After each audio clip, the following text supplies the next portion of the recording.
Le cas du Bénin, par exemple, jusqu'à preuve du contraire, la communauté internationale a déploré de manière générale, quoi qu'on pense de cette dernière, la réduction et la restriction des libertés, les mesures coercitives qui sont employées de manière spectaculaire pour écraser toute force de contestation politique contraire, d'accord, dans le cadre de la participation à la vie de la cité au Bénin. Le président Talon est rentré dans une dynamique autoritaire dans le pays qui était le pays de la conférence nationale, quoi qu'on pense de cette dernière qui était viciée pour bon nombre d'entités observatrices réelles. Et on a en plus de cela un président qui a renforcé de manière historique, comme jamais aucun président ne l'a fait auparavant, même le président Yahya n'a pas fait ça, qui a renforcé ses liens avec la puissance néocoloniale. Et ça, ce n'est pas Kémy Séba qui se lève pour le dire, c'est au-delà des observateurs internationaux et sous-régionaux, la population qui se plaint massivement de cette réalité-là.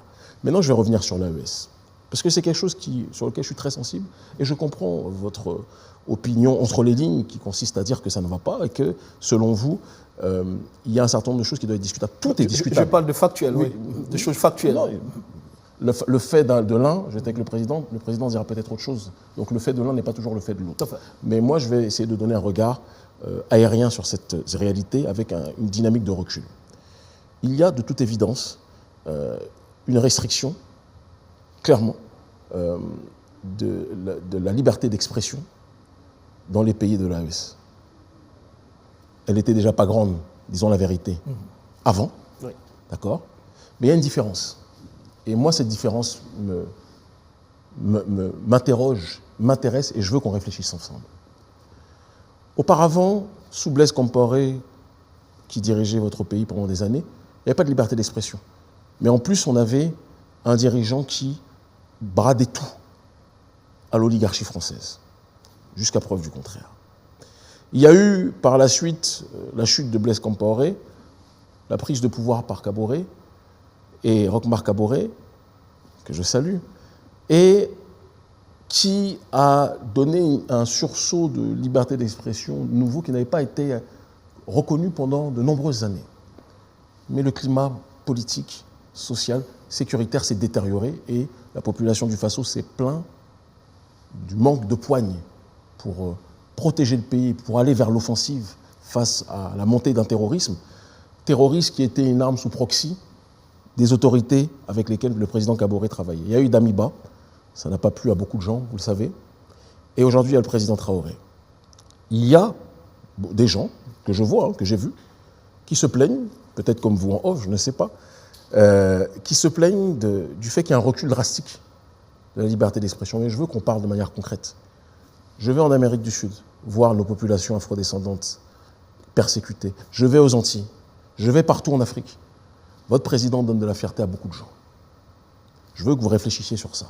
Depuis Sankara, il n'y a pas eu un seul président, et je ne fais pas d'atalakou, j'essaie de parler de manière factuelle, qui donne autant de fierté aux populations africaines et afrodescendantes que le président Ibrahim Traoré. Peut-être qu'il y a des choses maintenant, selon vous et selon d'autres que j'ai pu croiser dans la rue, qui m'ont dit que certains n'étaient pas d'accord, d'autres étaient très fans du président, d'autres l'étaient moins. Moi, j'entends tout le monde.